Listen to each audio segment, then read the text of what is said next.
Shalom teman-teman Demyus yang dikasihi oleh Tuhan kita Yesus Kristus. Bagaimana kabar teman-teman semua? Saya berharap teman-teman dalam keadaan sehat walafiat dan terus ada dalam kasih dan penyertaan Tuhan. Ya teman-teman, jumpa lagi bersama saya di channel Demyus. Saya ucapkan terima kasih kepada teman-teman semua yang sudah support channel ini dengan cara like, komen, dan subscribe. Kiranya Tuhan Yesus memberkati teman-teman, baik dalam pekerjaan, pelayanan, apapun yang teman-teman kerjakan, kiranya Tuhan Yesus senantiasa memberkati.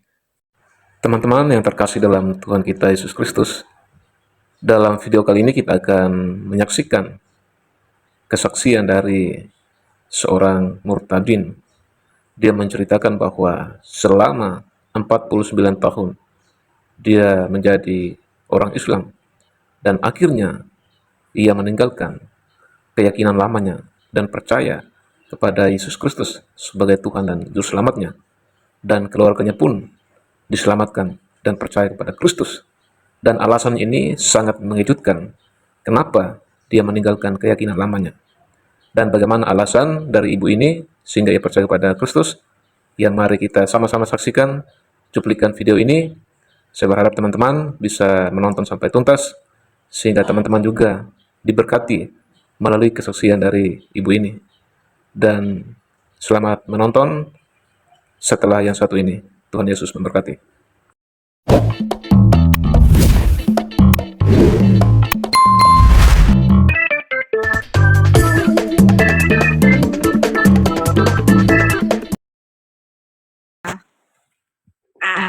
Oke.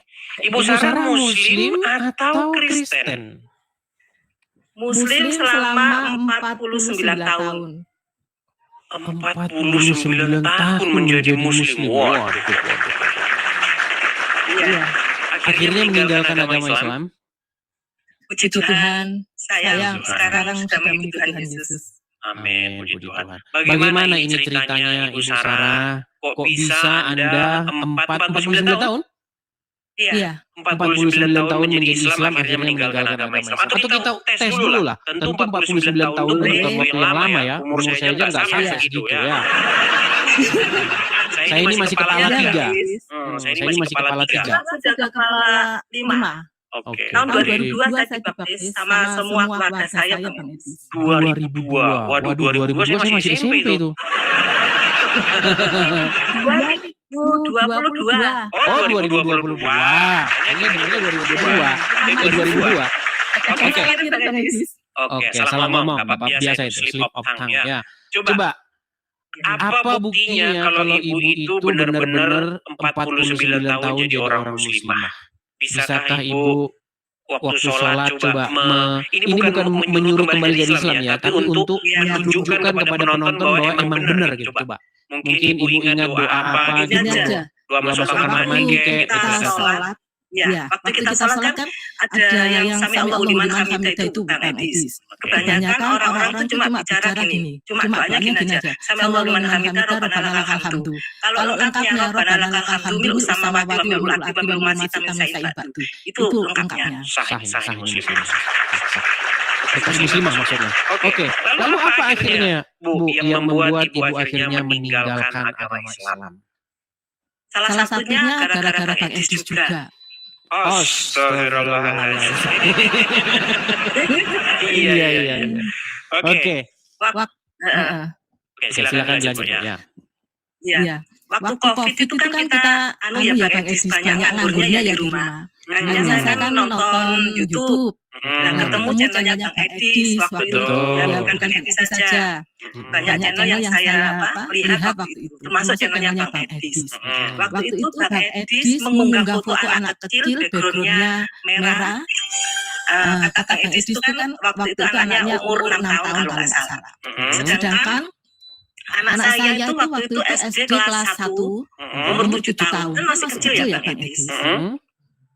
Padahal dari saya zaman kecil, saya sudah tahu bahwasannya kalau beliaunya itu menikahi anak di bawah umur. Cuma karena terdoktrin bahwasannya itu yang memilihkan itu Tuhan, jodohnya itu dijodohkan sama Tuhan. Jadinya saya juga nggak bisa protes, kan juga masih kecil waktu itu. Jadi sampai saya punya anak sendiri yang usianya 7 tahun, baru saya tersentak banget. Ya, ketika kita lihat wajahnya, lalu kita bayangkan, masa iya anak umur seperti ini dinikah, gimana gitu ya rasanya. Ini pasti perang batin gitu ya kan? Betul Bang Edis. Oke, lanjut. Iya, itu kan rasanya gimana ya Bang Edis? Semendal kalau bahasa Jawanya, tersentak gitu. Oh iya, betapa bodohnya saya ya. Akhirnya saya mau pelajari Bang Edis. Kan banyak juga di video-video itu yang menjelekkan agama Kristen ya. Tapi saya dari yang tadi menjelekkan saya akhirnya baca Alkitab. Saya beli Alkitab waktu itu. Beli Alkitab, saya cari Alkitab itu ayat apa, pasal berapa, ayat berapa, gitu saya baca satu perikop ya itu. Ternyata yang dibicarakan di Facebook atau di media sosial itu tidak benar. Hanya diambil secomot sekiranya bisa menjatuhkan agama Kristen. Dari situ saya akhirnya mempelajari dari Alkitab itu. Suami saya juga. Akhirnya kami minta tolong sama pendeta juga yang ada di media sosial juga untuk dibaptis di Purwodadi pada saat itu. Karena di sini saya belum menemukan gereja Pak Mas Edis. Jadi saya pergi ke Purwodadi sama suami. Setelah saya dibaptis berdua, akhirnya saya memberi pelajaran pada anak saya, memberi pengetahuan, memberi pengertian, juga memberi kan memang sulit ya Bang Edis ya, dari kita yang tadinya Muslim, taat, akhirnya berpindah itu kan tidak semudah membalikkan telapak tangan ya. Saya perlu waktu juga untuk anak-anak. Akhirnya pada saat tahun 2002 itu kami sekeluarga dibaptis di Madiun sini. Oke. 2022 berarti baru mau hampir 4 tahun ya. Iya, tapi sejak pas Covid itu udah ketemu channel Edis TV ya. Udah, waktu itu Mas Edis nggak pakai kacamata. Iya, itu baru-barunya saya buka channel itu. Covid baru-barunya saya buka channel. Iya. Jadi saya tuh lihat channelnya Bang Edis waktu membuka foto itu saya semendal Mas Bang Edis. Iya, saya masih ingat itu. Saya masih ingat. Saya tunjukkan foto anak kecil, kemudian inilah umur seginilah kira-kira dinikahin. Di mana akal dan nuranimu gitu ya. Ternyata akhirnya itu membuahkan hasil. Akhirnya itu menyentak hati ibu dan membuat ibu mencari kebenaran.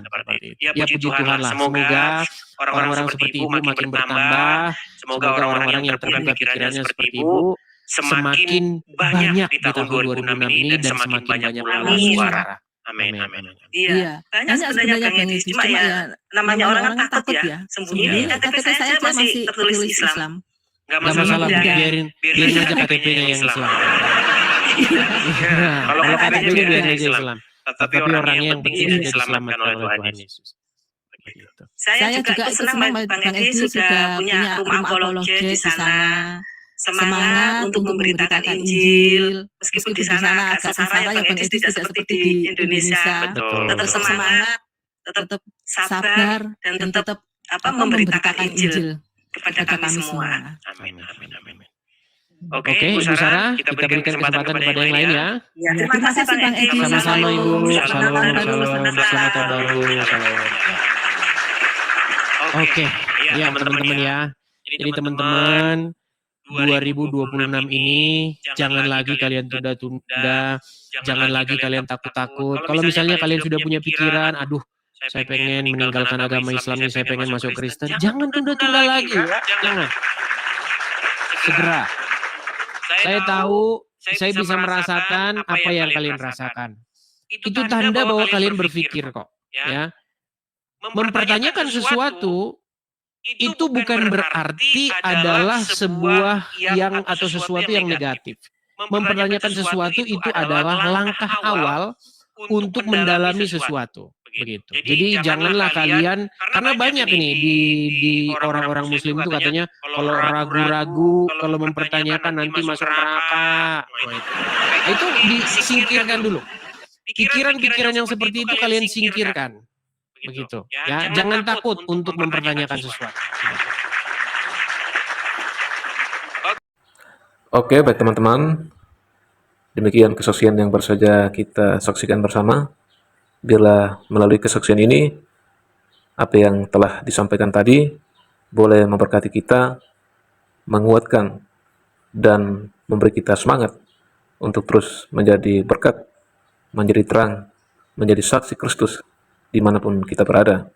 Seperti yang disampaikan oleh Ibu tadi, bahwa dalam perjalanan hidupnya, selama 49 tahun, dia belajar tentang agama lamanya. Ini bukan hal yang mudah, hal yang gampang untuk mengambil satu keputusan. Tetapi dia mengambil satu keputusan yang luar biasa, yaitu dia meninggalkan keyakinan lamanya dan menjadi percaya kepada Kristus sebagai Tuhan dan Juru Selamatnya.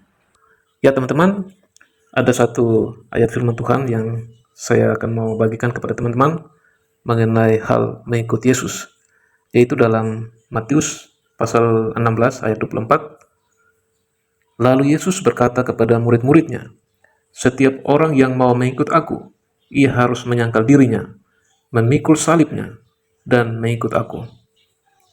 Ya teman-teman, dalam mengikut Yesus bukan sekedar mengucapkan iman dengan mulut, tetapi sebuah panggilan hidup. Ayat ini diucapkan Yesus bukan kepada orang luar, melainkan kepada murid-muridnya, orang-orang yang sudah mengenal dia. Artinya, iman Kristen bukan hanya tentang menerima berkat, tetapi juga tentang kesiapan membayar harga dalam ketaatan, kesetiaan, dan kasih. Poin yang pertama adalah tentang menyangkal diri.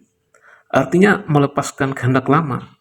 Menyangkal diri bukan berarti membenci diri sendiri, melainkan melepaskan ego dan kehendak yang bertentangan dengan kehendak Allah dalam kehidupan sehari-hari. Menyangkal diri berarti tidak lagi hidup untuk menyenangkan diri sendiri, tetapi memilih apa yang berkenan kepada Tuhan. Yang kedua adalah memikul salib.